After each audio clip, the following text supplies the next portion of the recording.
Hello guys, कैसे हो आप सब। I welcome all of you to this 11th video. हमारी एक सीरीज चल रही है रिसर्च एनालिस्ट के, जिसमें हम हर एक चीज़ को काफ़ी डिटेल में कवर अप कर रहे हैं, बहुत ही सिंपल टर्म्स में कवर अप कर रहे हैं। एक ही ऑब्जेक्टिव है हमारा कि चीज़ों को अच्छे से समझना। ओके। तो लास्ट वीडियो में हमने asset back security and mortgage back security को समझा था। ये देखिए गाइस, ये चीज़ थी जो हमने लास्ट वीडियो में कवर अप किया था, हमारा जो पिछला वीडियो था। और अब हम इस वीडियो में स्टार्ट करने वाले हैं एक नया टॉपिक जिसका नाम है रीट्स इन विट्स। तो चलिए शुरू करते हैं। So real estate investment trust, इसका शॉर्ट फॉर्म होता है रीट्स। एंड इंफ्रास्ट्रक्चर इन्वेस्टमेंट ट्रस्ट, इसका शॉर्ट फॉर्म होता है इनविट्स। तो ये क्या है? इन्वेस्टमेंट व्हीकल है that pool money from various investors and invest in revenue generating real estate projects and infrastructure project respectively. चलो इसको कॉपी कर लो, यहाँ पे जाओ, सिंपल पेस्ट करो गाइस, और इसका एक प्रॉम्प्ट डाल दो, एक्सप्लेन इन लेमन लैंग्वेज। तो और सिंपल वे में आपको बताएगा। बेसिकली गाइस इसमें क्या होता है ना, जो रीट्स इन रीट्स होते हैं, राइट। अगर आपको रियल इस्टेट में इन्वेस्ट करना है तो कैसे बड़ा पैसा चाहिए। अगर आपको इंफ्रास्ट्रक्चर प्रोजेक्ट्स में इन्वेस्ट करना है तो बड़े पैसे चाहिए। बट यहाँ पे आप क्या कर सकते हो, रीट्स के थ्रू आप इन्वेस्टमेंट कर सकते हो, इनविट्स के थ्रू आप इन्वेस्टमेंट्स कर सकते हो। इनका ऑब्जेक्टिव सेम ही है कि रियल इस्टेट में इन्वेस्ट करेंगे। इनविट्स का ऑब्जेक्टिव सेम है कि वो इंफ्रास्ट्रक्चर प्रोजेक्ट्स में इन्वेस्ट करेंगे।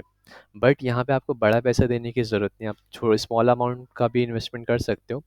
और वहाँ पे आपको लिक्विडिटी भी मिलती है। लाइक रियल इस्टेट में क्या होता है, अगर आपने कोई घर खरीदा तो वहाँ पे आपके पास इतनी लिक्विडिटी नहीं होती कि आप उसको इमीडिएटली लाइक 2-3 महीने में सेल कर दो, नहीं, उसमें टाइम लगता है गाइस, राइट।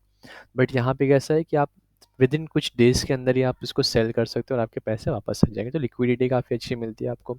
स्मॉलर अमाउंट से भी आप इन्वेस्टमेंट कर सकते हो, और रिटर्न्स भी वैसे ही मिलते हैं जिस तरीके से रियल एस्टेट और इंफ्रास्ट्रक्चर प्रोजेक्ट से मिलते हैं।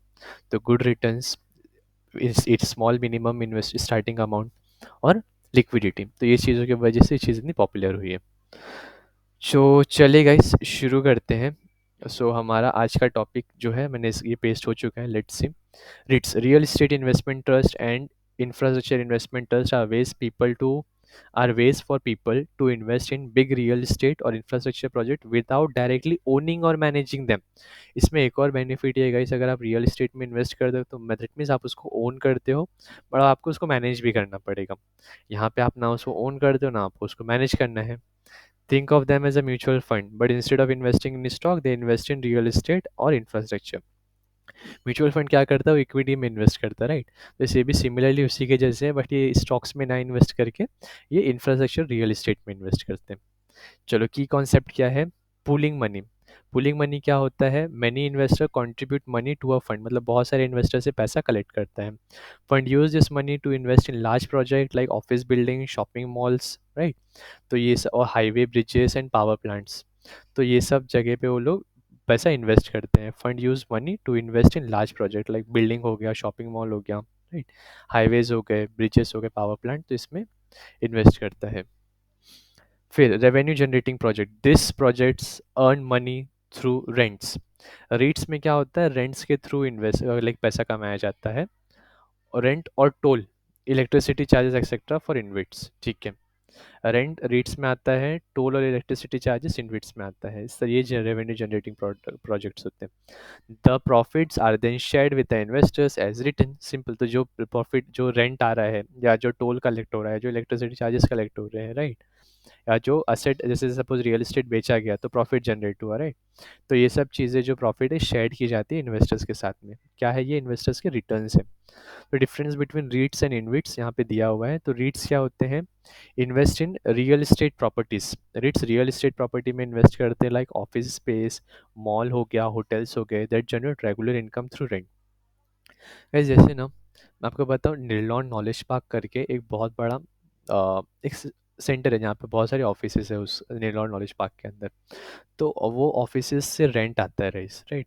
तो ऑफिस स्पेस हो गया, राइट, तो पूरा ऑफिस को लाइक ये क्या करते हैं, जो रीट्स होते हैं खरीद लेते हैं और फिर रेंटल इनकम उन्हें आती है। या मॉल पूरा बना देता है, मॉल के अंदर जो लोग रेंट पे शॉप्स ओपन करेंगे तो उनसे वो रेंट कलेक्ट करेंगे। पूरी होटल खरीद लेंगे, राइट, बट जो होटल रन कर रहा है या जो होटल में स्टे कर रहा है उससे रेंट लेंगे, राइट। तो ये regular generating generate regular income through rent. तो इसमें रीट्स में रेगुलर इनकम आती है थ्रू रेंट्स। इनविट में क्या होता है, invest in infrastructure project. Number one किसमें इन्वेस्ट करता है इनविट, इंफ्रास्ट्रक्चर प्रोजेक्ट में इन्वेस्ट करता है। कौन से होते हैं इंफ्रास्ट्रक्चर प्रोजेक्ट्स, जैसे कि रोड्स हो गए, पावर प्लांट हो गया, टेलीकॉम के टावर्स हो गए, तो इसमें इन्विट्स इन्वेस्ट करते हैं। अब इसमें इनकम कैसे जनरेट होती है, that generate income through user fees और कॉन्ट्रैक्ट। तो इसमें फीस और कॉन्ट्रैक्ट के थ्रू वो इनकम जनरेट करते हैं। हाउ इट वर्क, अब ये वर्क कैसे करता है, you buy units of REITs और invest like just buying shares in a, simple guys, आप तो ऐसे ही इसको बाय करो जैसे आप शेयर खरीद रहे हो। डीमैट से भी आप इसको खरीद सकते हो। Money is invested in big real estate और इंफ्रास्ट्रक्चर प्रोजेक्ट, बट आपका जो पैसा वो स्टॉक में नहीं जाता, ये किस में जाता है, रियल इस्टेट और इंफ्रास्ट्रक्चर प्रोजेक्ट में चला जाता है indirectly. As the project generate income like rent से या टोल से या फीस से, you earn a share of the profit at regular as regular pay out. Simple.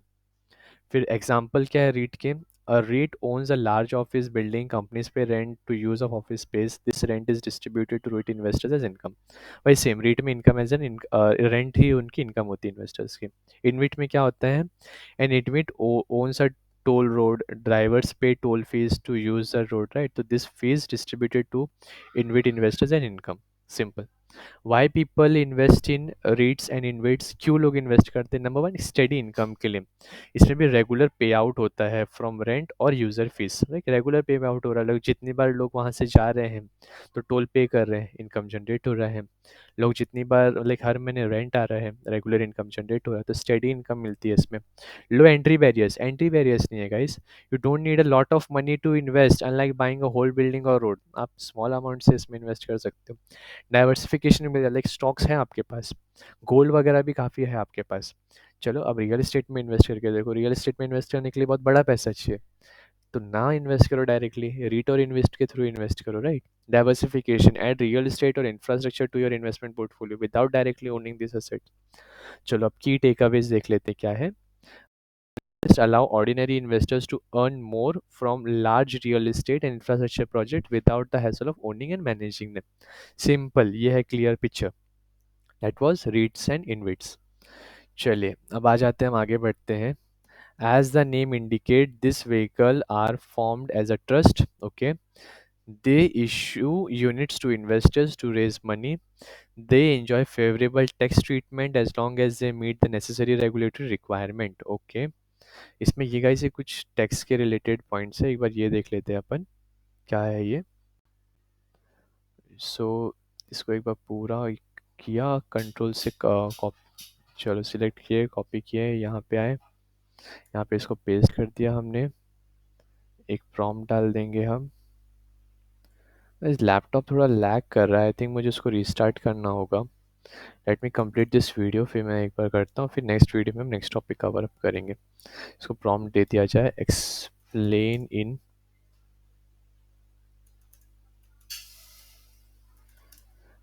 In layman language. Prompt दे दिया है मैंने।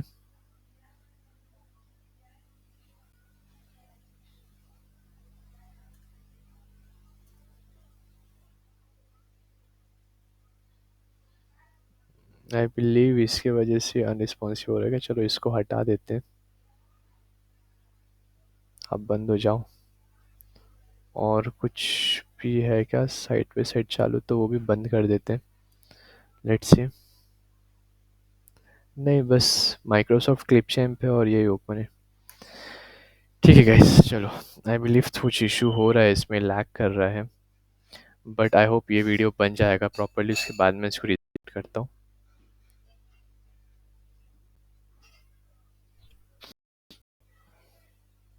चलो ये हो गया गाइस, और इसने अपने वर्ड्स को स्टार्ट कर दिया है लिखना।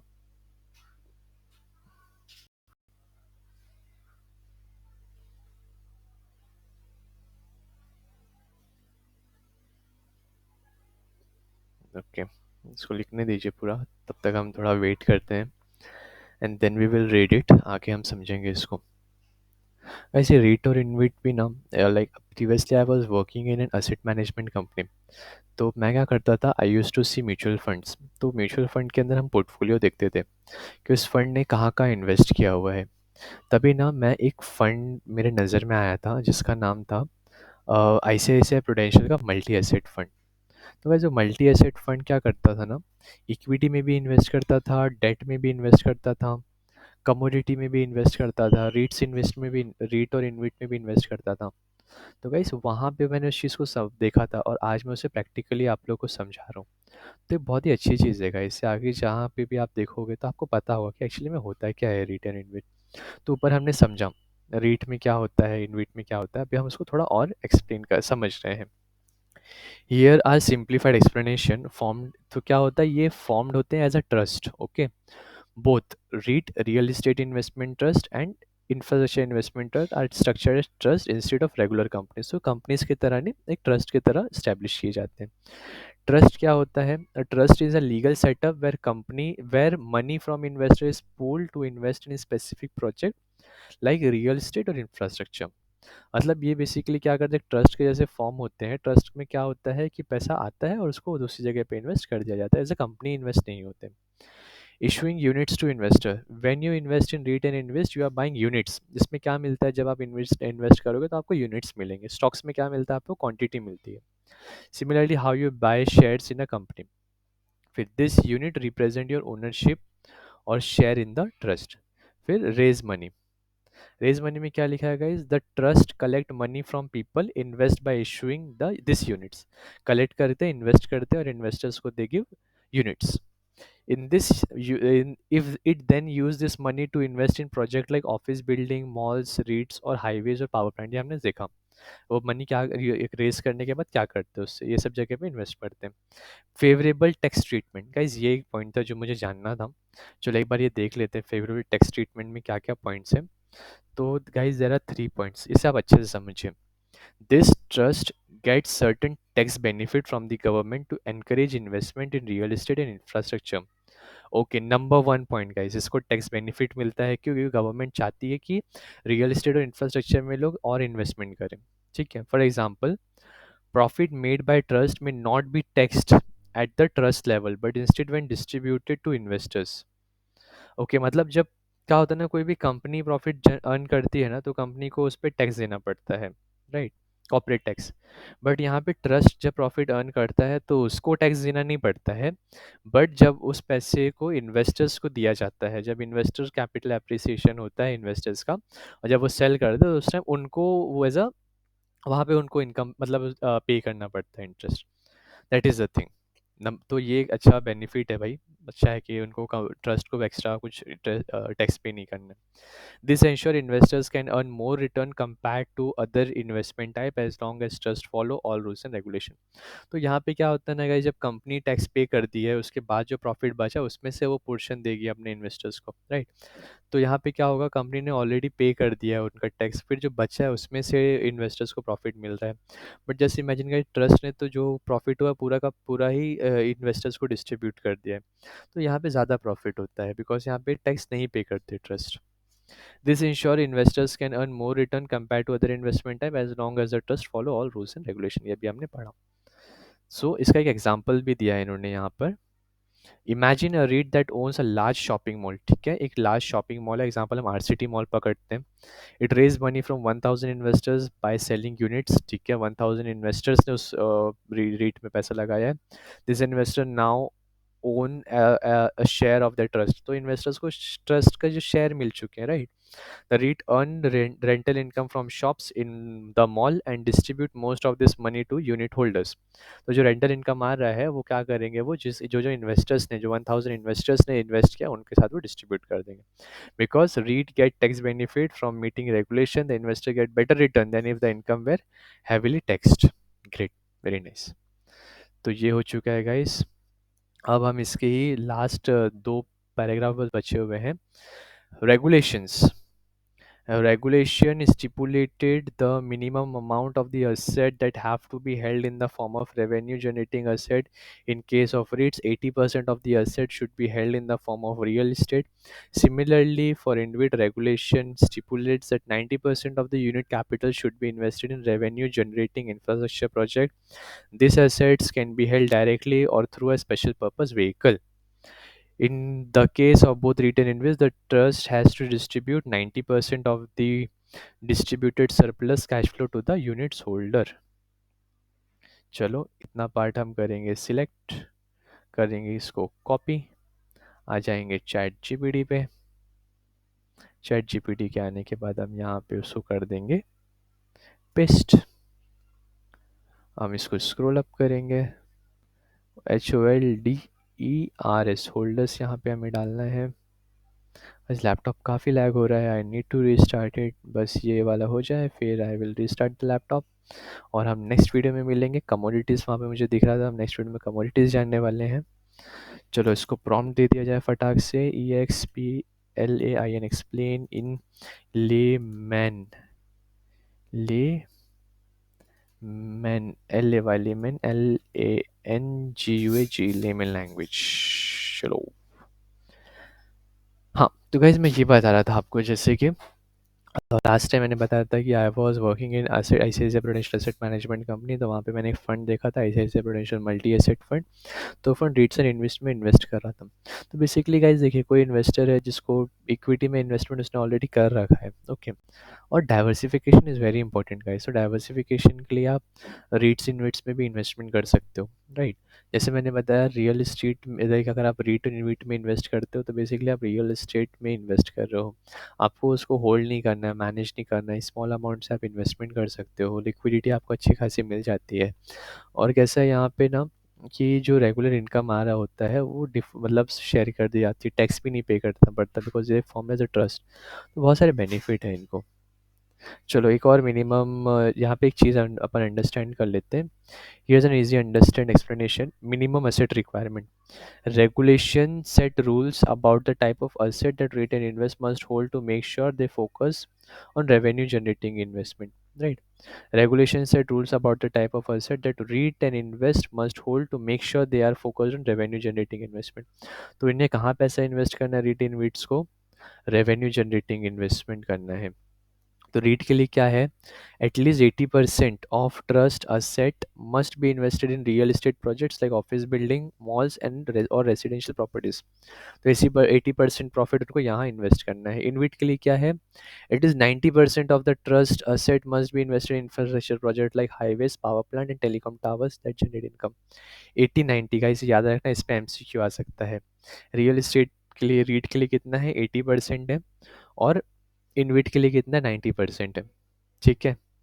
रीट के लिए 80% है, इनविट के लिए 90% है। अब ये स्पेशल पर्पस व्हीकल क्या होता है गाइस, ये समझिए। मैंने पहले एक बार बताया था आपको, दिल्ली एयरपोर्ट अथॉरिटी का एग्जांपल दी करके, यहाँ पे फिर से आ जाएगा, इसमें एक बार फिर से आपको बता देता हूँ।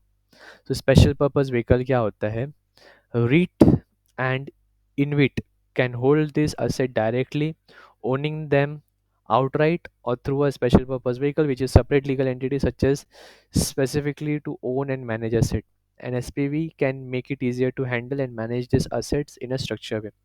अब गाइस स्पेशल पर्पस व्हीकल क्या होता है मैं आपको एक्सप्लेन करता हूँ। एक कंपनी है जिसका नाम है JMR इंफ्रा। तो बेसिकली इंफ्रास्ट्रक्चर कंपनीज है जो अलग अलग इंफ्रास्ट्रक्चर प्रोजेक्ट्स बनाते हैं। तो अगर सब गाइज इंडिया में एक ऐसा सेक्टर है जो बहुत ही ज़्यादा कैपिटल इंटेंसिव सेक्टर है, बहुत सारी कंपनीज उस सेक्टर में आने के बाद लॉस मेकिंग हो गई, कितनी बैंकरप्ट हो गई। So guys I am talking about aviation industry.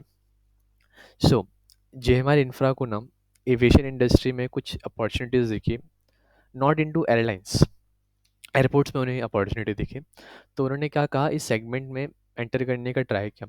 But जैसे मैंने बताया कैपिटल इंटेंसिव सेक्टर है, लॉस होने के चांसेस बहुत ज़्यादा हैं। तो अगर उन्होंने इसमें एंटर किया, लॉस हो गया, तो उनकी प्रॉफिटेबिलिटी पे इम्पैक्ट आएगा। एक बार प्रॉफिटेबिलिटी इम्पैक्ट हो गई तो ऑटोमेटिकली उनके शेयर प्राइस पे इम्पैक्ट आएगा, राइट। बिकॉज प्रॉफिट डाउन, तो जैसे मार्केट रिजल्ट आता है उसके नेक्स्ट दिन स्टॉक डाउन हो जाता है, right. Company don't want that कि उनका स्टॉक डाउन जाए। तो व्हाट दे डू, वो एक स्पेशल पर्पस व्हीकल बनाते हैं।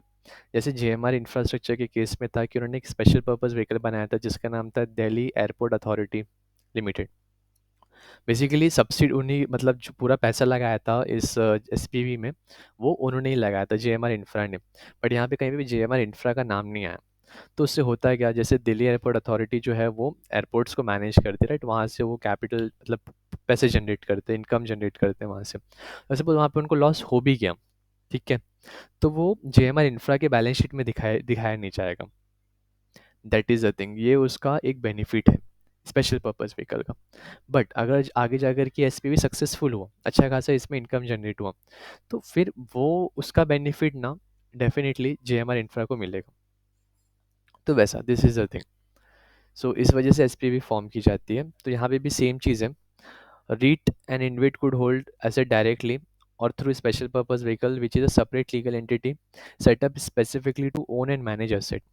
An SPV can make it easier to handle and manage this asset in a structured way. Distributing cash flow, the trust must share 90% of net cash earnings called distributable surplus with the investors. Okay, 90% उसको investors के साथ share करना पड़ेगा जो भी earnings हुई है.